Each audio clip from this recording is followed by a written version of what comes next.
بسم الله الرحمن الرحيم الحمد لله رب العالمين والصلاة والسلام على رسول الله وعلى آله وصحبه أجمعين اللهم افتح علينا بحكمتك وانشر علينا برحمتك يا ذا الجلال والإكرام.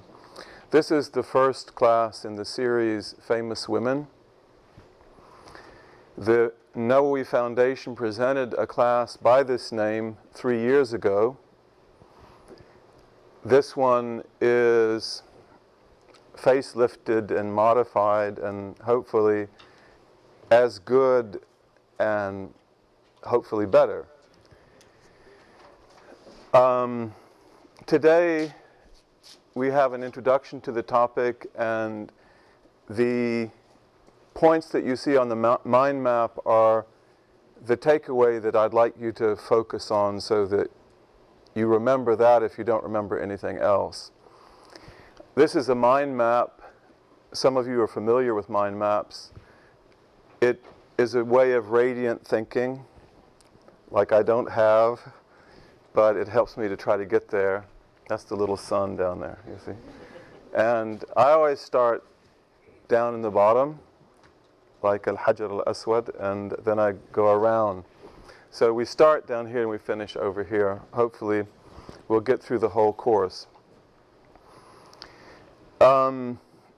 Everything we talk about today is focused on 3 issues.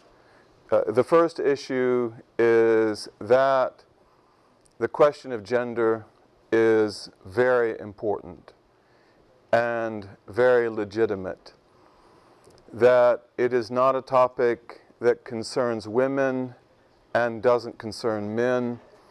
It is a topic that concerns the very nature of society, and it concerns especially the health of that society and the soundness of that society.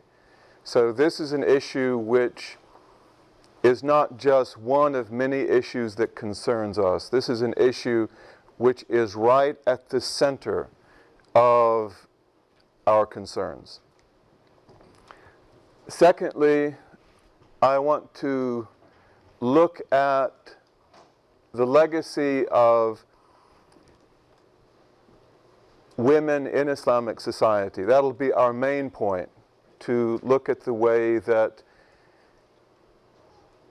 women have manifested themselves in Islamic society.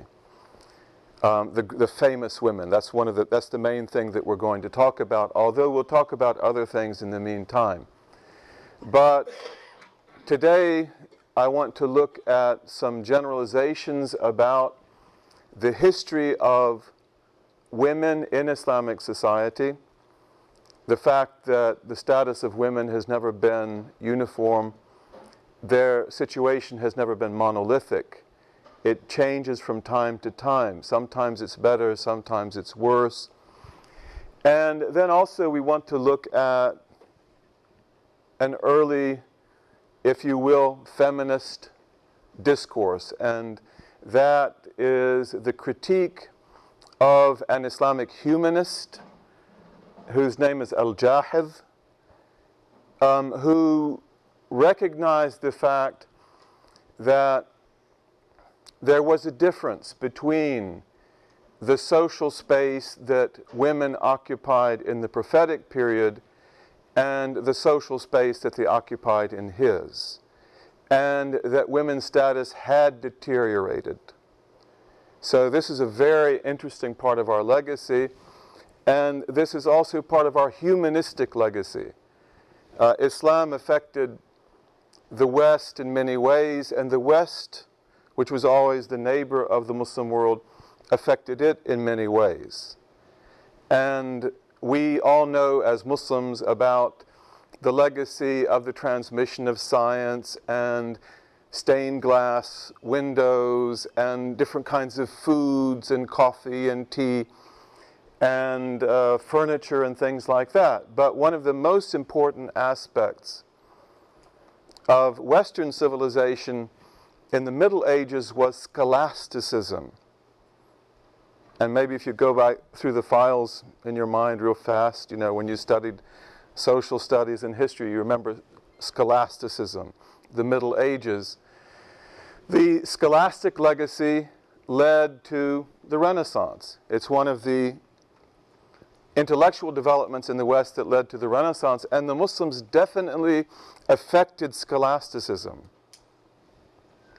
But there was another legacy in the West that you might recall easier as you go back through those files, and that's the legacy of humanism, which in the West developed in the Renaissance. And here, Muslims affected the West also, and perhaps as greatly as they did in scholasticism. Even the idea that, quote, man is the measure of all things, was a principal idea in the humanistic tradition of Islam.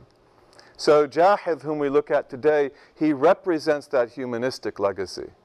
And it is a great treasure that we possess. It's very important.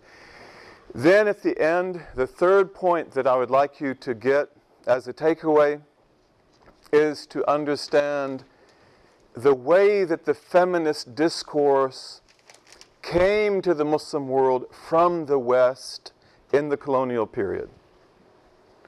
This is a very important issue. We had a discourse before, and we had a legacy of famous women. But in the 19th century, and especially around the beginning of the 20th century, a new feminist discourse is brought into the Muslim world by the colonial powers. And that's really important because of the fact that it affected a series of chain reactions, many of which are very problematic because of the fact that when we talk about the issue of women, we need to talk about substance. We have to talk about substantive issues. But because of the fact that the colonialists introduced feminism, not because they had a great love of the integrity of the Muslim woman, in fact, they were the opponents of feminism in their own countries back home, they introduced it in order to westernize Muslim societies. Then it meant that feminism was received as something very alien, and a lot of the symbolism that Muslims are still preoccupied with today. So those are the three things. That first of all, this is a very important topic. This is not a topic that just concerns men. This is a topic that concerns the very health of society, the very moral health of society. And then that we have a legacy of the history of women, and that there's also a humanistic discourse about that, which is interesting to us. And then finally, the third point, which is how was feminism introduced to us in the colonial period, and how did that affect the nature of the discourse? Okay, so let's stop here for a minute. When people think about the Muslim world and they think about women, what comes to mind?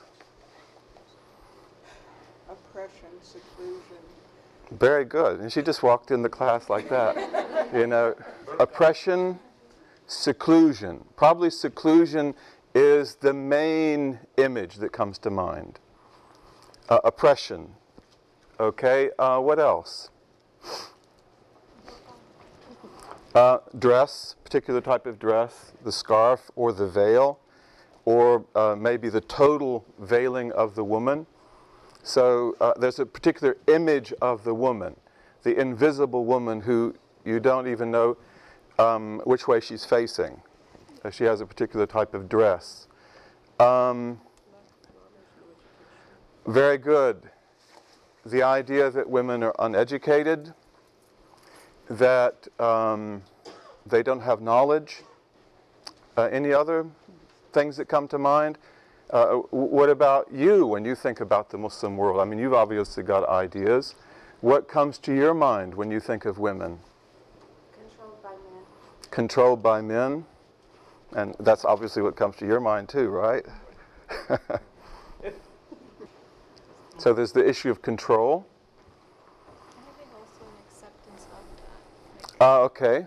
There's also, and that's probably very important because it's not just the idea that women are controlled, but it's probably also the idea that women are submissive and that they allow themselves to be controlled. And that's probably what infuriates or that makes this a very, very explosive issue in the ideas of a lot of Westerners. Anything else? I don't know the limits within the religion, how much they can go and what is acceptable for them. That's what comes to the Westerners' mind when they think of Islam and women, that the Muslim woman actually has all kinds of potential. Huh? Even Muslim women, they don't know. Yeah, but this is a very good comment on your part. But the question is, what do they think? Or what do we think? But that's what you think, right? Okay, very good. You answer the question. Yes? Do they think that we need to be rescued? Okay, there is the idea that Muslim women need to be rescued. Are these images valid? Are they totally invalid? Do they have some truth? So what do you think? You started it off, so. Well, I have found a tremendous amount of strength within the female part of the Ummah. So I think to some extent they're true, but a lot of us just... Yeah, a lot of it is a broad, superficial generalization. In the Muslim world, for example, in countries like Pakistan, or in India, or in Morocco, or Algeria, who does maybe 80% of the work in the fields, in the villages, who watches over the sheep and the goats, and who milks the cows, and who's out in the fields, even bearing children in the fields in many cases. So in the Muslim world, the issue also needs to be looked at in terms of class because of the fact that women labor in the Muslim world. And they are an essential part of the labor force. Whether they are protected in that regard is another question. And especially in the last 30 years, with the development of the economies of the Gulf states, Saudi Arabia and Kuwait and Qatar and the Emirates, you have, and then of course the migrant workers that go to Europe. It's often the case that the Muslim woman, especially in the poor classes, carries everything on her shoulders. The husband is away, often for years. She works probably 2 jobs at least. She raises the family. She looks out for the family. She has to see that they're disciplined and they're properly taken care of. There is no idea in reality, or there is no reality of the sheltered woman who is in the house of her husband, who's taking care of her, for the vast majority of Muslim women. The vast majority of Muslim women toil, and they are and men may see them in the Muslim world with in particular ways, and men may conjure certain images of the woman, but they're often very different from the way that those women see themselves. And the average woman in the Muslim world sees herself as an economic heroine. She sees herself as a person who is defending her family, who is taking care of her family. This is the way that a poor Moroccan woman looks at herself. This is the way that many Egyptian women look at themselves.